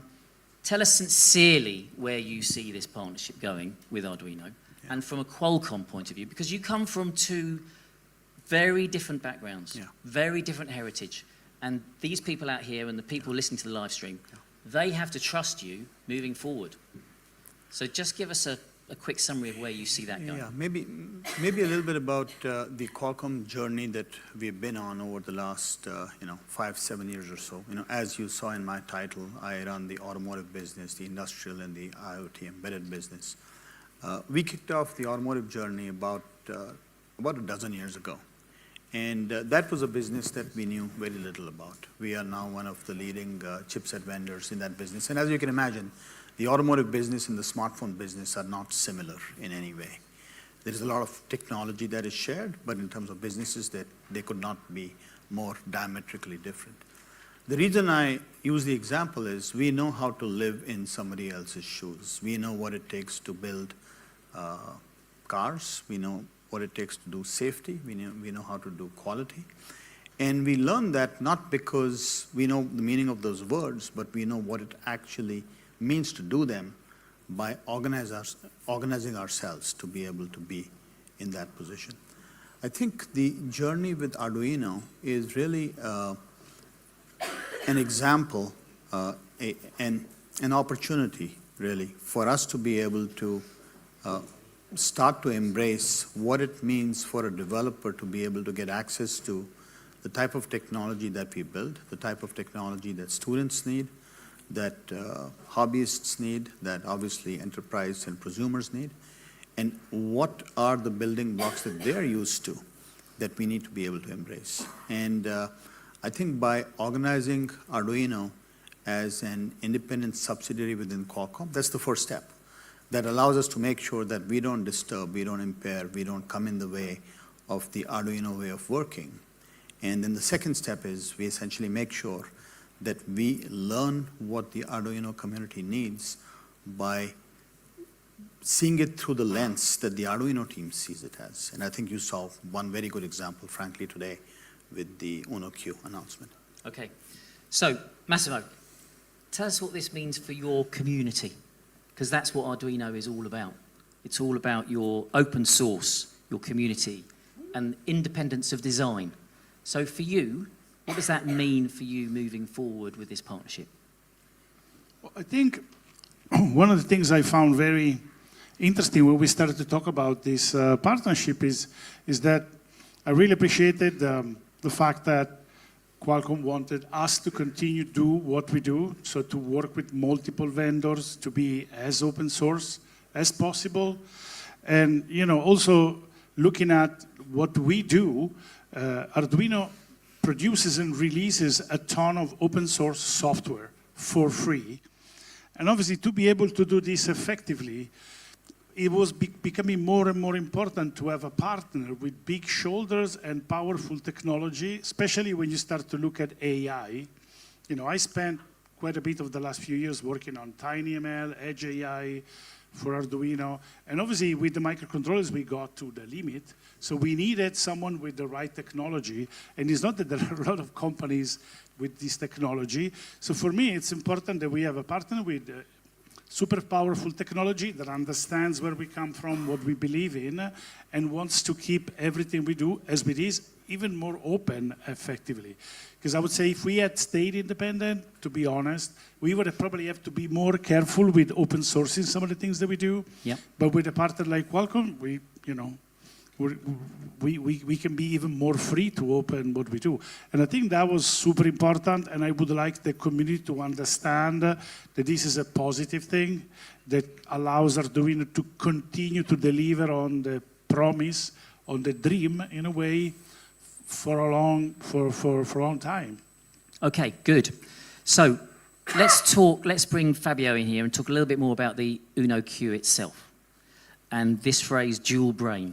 Yeah. What that means, how that unleashes, it's not a phrase I'd heard before, how that unleashes your developer community, what that means to them, what that's going to enable them to do, I was going to say in the coming years, but quite frankly, we're probably only talking about the coming months with the speed of the way the market changes. So talk us through that. Yeah, so you saw a lot of material about this product today, so I think now you have a clear understanding of what we are talking about. So this project started because what we see is an evolving world, a world where the problems become more complicated, and we have more tools to teach the machines how to interpret the world and help us in whatever we are doing. The world is made, of course, of higher level thinking, but it's also made of sensing, like a human body. Yep. So we have all sorts of sensors in our body, and Arduino is great for sensing the world with all the interfacing with all the different millions. So I think Stefano was mentioning thousands of library. So whatever sensors all the sensors company come up with, there is already an Arduino library that either the vendor make or the community makes. So this is a part that is important from Arduino, and also the actuation. You saw, self-balancing motorcycle. So James, I think, made some example that may seem simple, but besides 3D printing a ton of plastic with filament, that is quite an impressive, achievement. But all the device that he was showing are self-balancing stuff that require real-time control, etc. So this board is basically the combination of the two things. So it's the sensing and actuation capabilities and real-time interfacing with the physical world, and also a powerful ability to abstract this information, create models in a simple way, and combine all together. The point is, we are targeting with this product initially a large audience because we want, as we mentioned several times today, to unleash creativity from many people, and the adoption of the high-level Uno shaped connector gives compatibility with the huge ecosystem of existing shields, board, and whatever you may think. And they are also very practical, because with people aging, Massimo, like us, so being able to read the labels on the pinout of the board is something that is very, very important. But even if you have a nice eye, but also with the bottom part of the board where you have this high density connector, you can create crazy application, digital signal processing, video displays, cameras, multi-camera interfacing, etc. So for us, it's an enabler, and I think more importantly, is not something that we will do entirely at Arduino. So this is something where we expect all the community, all the distributors that make these nice videos, they have a lot of creative capabilities. So they will build an ecosystem of accessory around this product.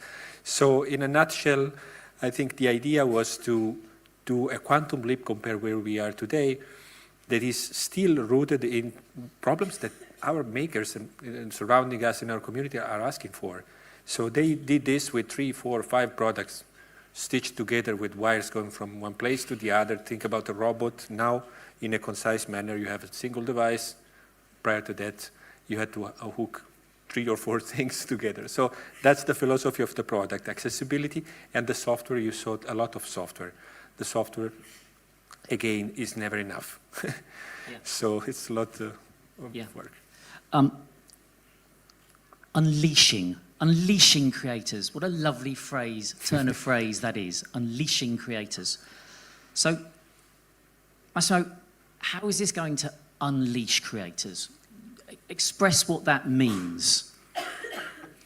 Well, see, I think one of the missions of Arduino at the beginning was really to enable anyone to innovate by taking complex technologies and make them simple to understand. And I think this is a formula that Arduino has applied to different technologies across its history. So right now, we saw a lot of cool examples of deploying machine learning models on the edge with a couple of clicks.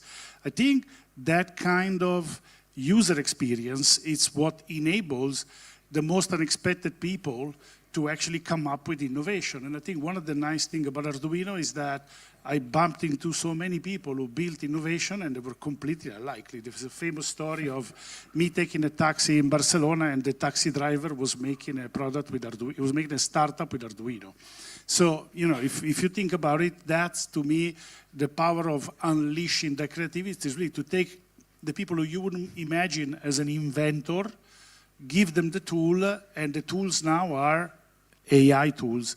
And so here we are. We can do AI with a click. Imagine the kind of stuff people would be able to do. Okay, so let's talk about those tools, because a lot of what came out of what you talked about in the last couple of hours has been talking about software and how software plays a role and how it's so important. So Arduino is famous for its IDE, and it's now launching your app lab. So, Fabio, either of you, tell us the real differentiator between what you've done in the past to unleash these creators, which is a phrase we're going to use a lot now, unleashing these creators with the difference between what App Lab can give and what they can expect with their creativity. How do you see that difference of experience? Just from your heart. We've seen you outline it on a presentation. This comes from the soul. Everything from Arduino comes from the soul. So tell us about how that soul is going to express itself with this new App Lab. Well, I would say, to me, I'll say 2 things. First of all, I think this importance of the user experience is something that not many companies in our space really care about. And I think that translates into this user experience where you plug a cable and in 5 minutes you're clicking button and things are happening. And I think that is a differentiating factor compared to a lot of other companies that produce hardware and they say good luck with the rest of the experience. Also, I will say something probably stupid, but I was not really part of the team that developed this, so I was kind of an external user of the first prototypes, and I have to tell you, I had fun using this thing, which, hear me out, a lot of the, not always you find a new hardware new software and you play with it and you have fun.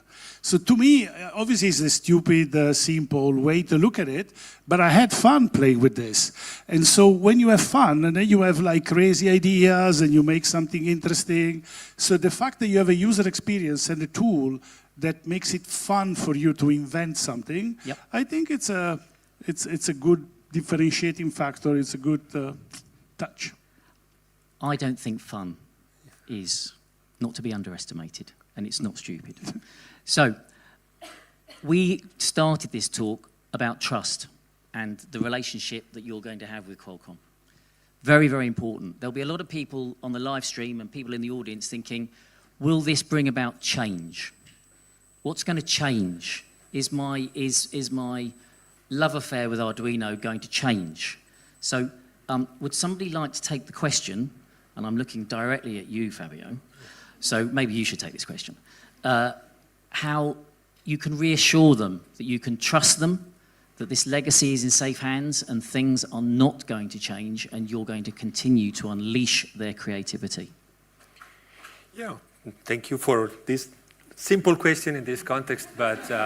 Sorry. Yeah, the point is, and all the people that know me, they know that I don't make promises that I'm not able to maintain. So I think in this case, we have a history and a legacy of being heterogeneous, but also being very selective in the selection of vendors that we use. And we didn't throw boards to the market just because of the sake of throwing boards, but we always selected the best technology that we can democratize, starting from sensors that maybe were used just for millions of units volume in cellular phones, and now became the LiDAR of our Albic robot, just to give you an idea. So we have a legacy of these kind of things that we believe are important. Now, the commitment in all the conversation we had with Nakul and the team has been to preserve the open source nature of Arduino. And you saw today in Marcello's presentation, the schematics and the Gerber files for technical people in the room will be available for people to download. So basically they can understand, they can do the X-ray of that board and go with a click of a button, create a PCB that's just to replicate that product. So I think it's tangible things, so it's just not me talking about these things, but you saw there, upstream Debian distribution is not talking about, the fact that we are going to be open. It's there, you can go there with the package manager, etc., and download pieces of this thing that is going to be, always be upstream. So these are tangible aspects that we want to, at least in agreement with the Qualcomm team, because a big help to get this thing done. So we have a fantastic team, but also the team on the other side had to do a tremendous job. So they're happening today, and they will keep happening. So you saw a board that basically two vendors, even one is Qualcomm, are sitting side by side, and there are other vendors that are in that board. And again, the point is creating relevant product for the market, because if we create just technology for the sake of technology, nobody will care about us. But if we take the best technology in the world, and personally, the reason why we started talking to Qualcomm is that we were thinking that we need a processor with 1.2 watts to run a workload without a fan on a robot. So basically, you saw it now on the board. So this is something that I believe is going to reassure the people more and more. So the way we will act in the future will be creating more trust and more reassurance for the people. I don't know, Nakul, if you want to add to that. That's my job. That's my job. That's my job to put in. So it's your turn now. The thing is, the thing is, they and everybody on the live stream loves everybody on that side. Yeah. They really do. They adore them. I'm getting the hang of this now. And then you turn up. Yeah? And you've been doing this very fun thing with Edge AI. You've been rummaging around the market, finding very interesting companies like Foundries.io and Edge Impulse, and Qualcomm are being disruptive. They're wanting to share some of this love. So reassure them that you are going to be loved in their future. I think the first proof point was to actually show you the Arduino Uno Q, right? Because I can talk about the Arduino Uno Q, but you actually saw it live, you saw it, you saw developers, you saw Arduino community developers develop on it. The Edge Impulse team developed on it. The Qualcomm team developed on it. So I almost would reverse it and say, we have become an Arduino developer.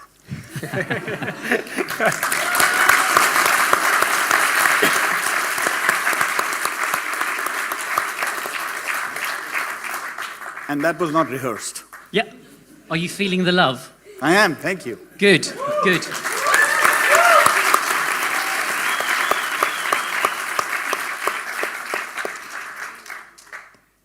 Okay, I've shut this now. I've finished with questions.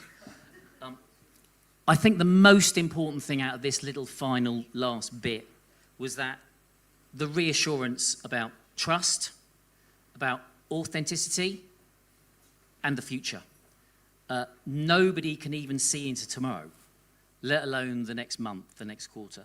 Nobody knows how this lot are going to unleash their creativity, but what they do need to know is that they're in safe hands, and the thing that they've grown up to love and adore and create together is also in safe hands.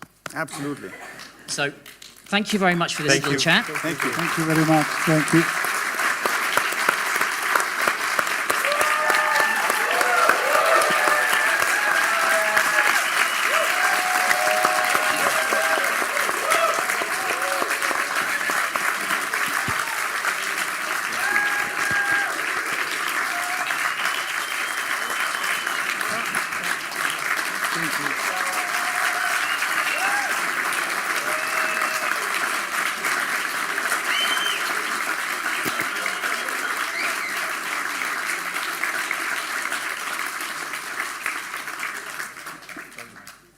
Thank you, Guy.